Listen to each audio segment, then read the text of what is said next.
હર મહાદેવ, જય માતાજી ખેડૂત ભાઈઓ. આજ સુધી આપણે શિયાળુ પાકની વાવેતરની માહિતી આપી છે અને આજ એવા પાકની વાત કરશું કે રોકડિયો પાક. અને ખરેખર જો ખેડૂત પુત્રને આમાંથી માહિતી લીધા જેવી છે કે તમારે માર્કેટિંગ કેમ કરવું જોઈએ અને વગર રાસાયણિકે તમે પાછળ જોતા છો કે બોરનું ઉત્પાદન ખેડૂત કરે છે અને માર્કેટિંગ એવું કે ન બજારમાં વેચવા જવું પડે કે ન કાંઈ યાર્ડમાં વેચવા જવું પડે. ખુદ ખેડૂત અહીંથી જ એના ખેતરથી માર્કેટિંગ કરે છે અને અહીંથી સારામાં સારો ભાવ મેળવે છે. તો આ વિડીયો છેલ્લે સુધી જોજો અને શું શું આમાં ઉપયોગ કરે છે અને આગળ જતાં કેવી ખેતી કરવી જોઈએ એની સંપૂર્ણ માહિતી આ વિડીયોમાં તમને જોવા મળશે. રામ રામ ખેડૂત મિત્રો અને જય દ્વારકાધીશ. ખેડૂત મિત્રો, અમે આજે એક એવા ખેડૂતની મુલાકાત આવ્યા જે પ્યોર ઓર્ગેનિકથી બોરની ખેતી કરે છે અને ક્વોલિટી પણ બેસ્ટ. ક્યાંય માર્કેટમાં એને વેચવા નથી જવું પડતું. ગ્રાહક શોખીનો અહીંયા પોતે આવી અને લઈ જાય છે અને એક વર્ષનું વીઘે કેટલું પ્રોફિટ મળે છે, શું શું ખર્ચ આવે છે, શું શું કાળજી લેવી જોઈએ, વિગતવાર વાત કરશું. પ્રથમ તો તમારું નામ? મારું નામ નિલેશ ભાલોડિયા, ગામ રંગપુર, તાલુકો કેશોદ ને જિલ્લો જુનાગઢ. પ્રથમ તો આપણા જે ખેડૂત મિત્રો છે એ કોઈ જો વાવેતર કરવા માંગતા હોય, બેરી ક્યાં હોય, તો એના વિશે હું થોડાક તમને પ્રશ્ન પૂછે. પ્રથમ તો આપણે આ એક વર્ષનું તમે એક વીઘાની અંદરથી કેટલું તમને આમ ઉત્પાદન મળે? એવરેજ 1 થી 1.5 લાખ રૂપિયા રાજુભાઈ. 100 મિત્રો અમે જે વાત કરતા હોય ને હર કોઈ વિડીયોમાં એ 16 ગુઠાને વીઘે વાત કરતા હોય, નકર ઓલી બાજુ શું 24 ગુઠાનો 24 ગોઠાનો વીઘો હોય. બરોબર. 1 લાખનું, 1 થી 1.5 લાખનું પ્રોફિટ સમજવાનું. તો આ તમે શરૂઆત કરીને કેટલા વર્ષ થયા? 11મું વર્ષ છે રાજુભાઈ. 10 વર્ષ પૂરા છે ને 11મું વર્ષ છે. પછી તમે જ્યારે આ વાવેતર કર્યું હતું, બરોબર, વાવેતર કર્યા પછી કેટલોક સમયથી આપણામાં ફળ આવવા માંડે છોડમાં? રાજુભાઈ, એપ્રિલમાં મેં રોપા વાવ્યા હતા અને જાન્યુઆરીમાં બોર. પણ પહેલે વર્ષે પ્રોડક્શન ઓછું નીકળે. હા, બરોબર છે. બરાબર. પછી બીજા વર્ષથી પ્રોડક્શન વધતું જાય. 2 વર્ષમાં પ્રોડક્શન ફૂલ આવવા માંડે. બરોબર છે. હા. પછી તમે જ્યારે વાવેતર કર્યું હતું તો આમાં કોઈ પાયામાં ખાતરમાં કોઈ વિશેષ કાળજી રાખી? કોઈ જાતનું ખાતર જ રાજુભાઈ અત્યાર લગનમાં મેં કઈ નાખ્યું નથી. પછી આમાં કોઈ વિશેષ કાળજી લેવી પડે, જેમ કે આમાં ઓલી ફળ માખી આવતી હોય ને એવું કોઈ વિશેષ કાળજી? ફળ માખી આપણે રાજુભાઈ અહીંયા વિસ્તાર ખુલ્લો, બરાબર, એટલે ફળ માખીનું બહુ એટેક નથી. હોય અમુક બોરમાં 500 બોરે 2 બોર નીકળે તો એ કઈ ફળ માખીનો એટેક કહેવાય નહીં. પછી તમે ઓલું આપણે પિંજરા ને એવું કઈ? એવું કોઈ વસ્તુ કાંઈ નહીં. બરોબર. બરાબર. કોઈ વસ્તુ કાંઈ કરતો નથી. રાસાયણિક ખાતર મેં કોઈ દી અડાડ્યું નથી. બરાબર. કોઈ વસ્તુ એ કાંઈ નહીં. પાણી પાવાનું, રેગ્યુલર પાણી પાવાનું ને માપસરનું પાણી પાવાનું. અત્યારે જો 1 મેલી ને 1 મેં પાયું છે. બરાબર.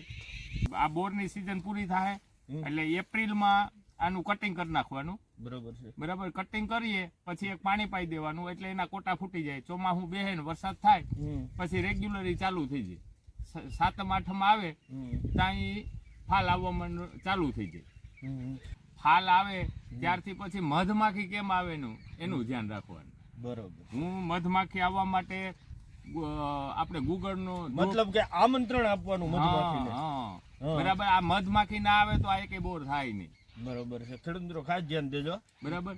એટલે એમાં આમ એકદમ સુગંધી અગરબત્તી, ગુગળ, બરાબર, એને આવી રીતે ચાલુ રાખવાનું ફરતી કરો એટલે આમ કે આ છેટે હોય સુગંધ ને હિસાબે એ આકર્ષાય ને અહીંયા આવે.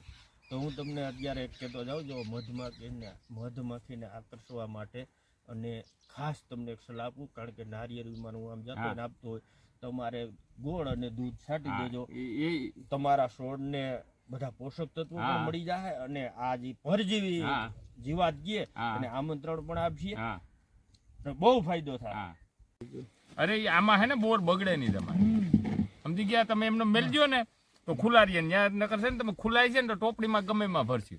ઓલી આ નેટ એમને ખુલ્લી એમને પડી રહીએ ને બોરને હવા મૈડા કરે.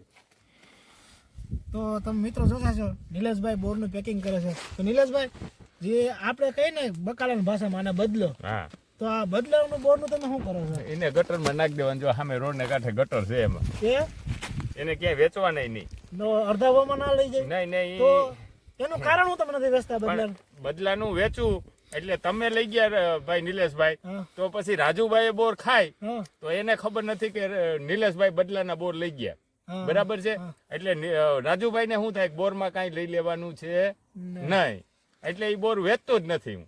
તો ખેડૂત મિત્રો તમે જોવો છી કે બદલો બાકી આનો 50% ભાવમાં વેચે તો અમુક ખર્ચો આમાંથી પણ ઊભો થઈ જાય છે. તો નિલેશભાઈ શું વિચાર્યું છે કે આપણી ક્વોલિટી જળવાતી રહે એના માટે આપણી જે વેસ્ટેડ ક્વોલિટી હોય મતલબ કે બદલો હોય એને વેચતા નથી. બાકી એમ કહીએ કે આખા વર્ષનો સામાન્ય ખર્ચ પણ આમાંથી નીકળી જતો હોય.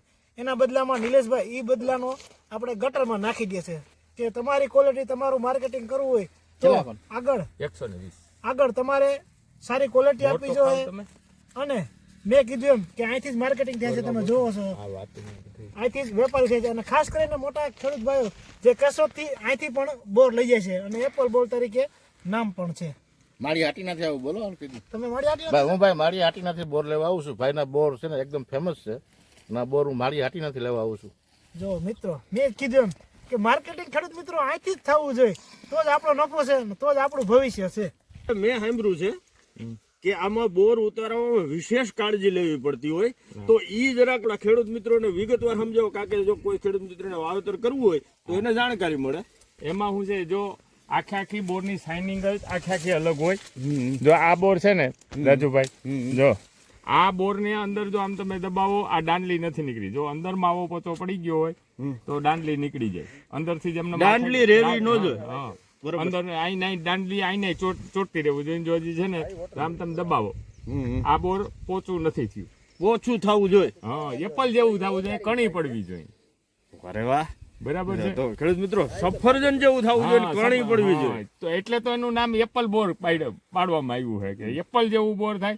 આની જો આમ કાયદેસર છે ને એપલ જેવી સાઈઝ, ગોળ બધું એપલ જેવું જ છે. જો ઉતારવામાં જ મુશ્કેલ. હા, ઉતારવામાં જ આમાં ધ્યાન રાખવાનું છે ક્યુ બોર મીઠું છે ને ક્યુ મોરું છે.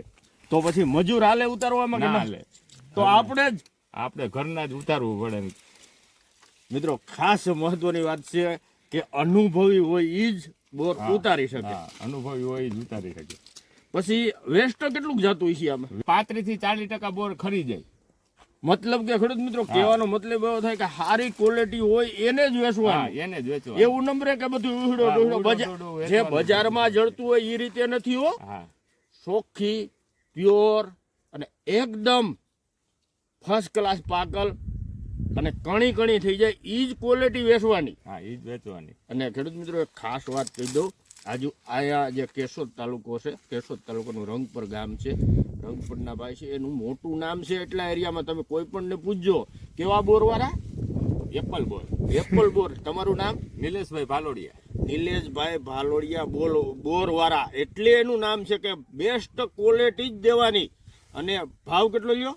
60 રૂપિયા કિલાના. 60 રૂપિયા કિલાનો. મિત્રો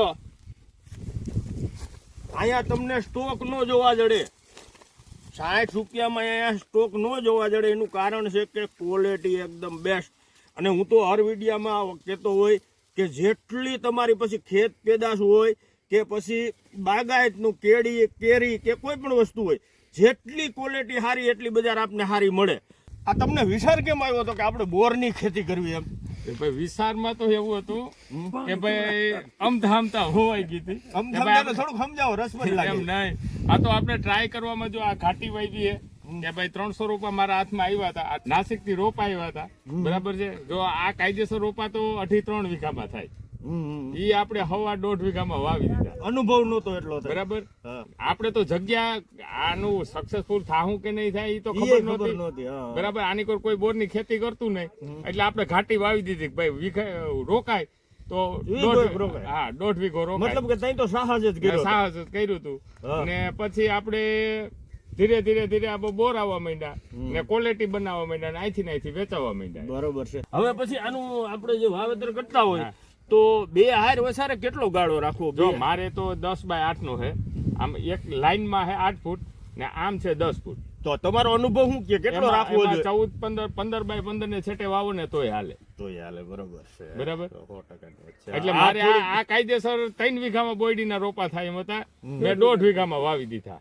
બરોબર છે. અનુભવ તઈ નહોતો અને બહુ વિશ્વાસ નહોતો, કારણ કે ખેડૂત મિત્રો અમારે અહીંયા ક્યાંય આ બાજુ દૂર દૂર લગી આવી ખેતી કોઈ કરતા નથી. ભાઈ આ તો સાહસ કર્યો હતો હા. અને સફળતા મળી. હવે બીજું કોઈ ખેડૂત મિત્રો તમારા મુલાકાત લેવા માંગતા હોય તો તમારું પાકું સરનામું, અને ખેડૂત મિત્રો કોઈ પણ તમે બોરની ખેતી વિશેની માહિતી લેવા માંગતા હોય તો ભાઈને મુલાકાત કરી શકો.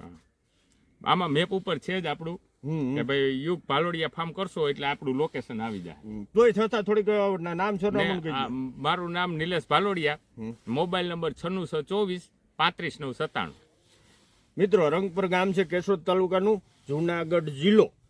જો તમારે કોઈને આ બોર વિશે માહિતી જોતી હોય તો ભાઈને તમે મુલાકાત કરી શકો.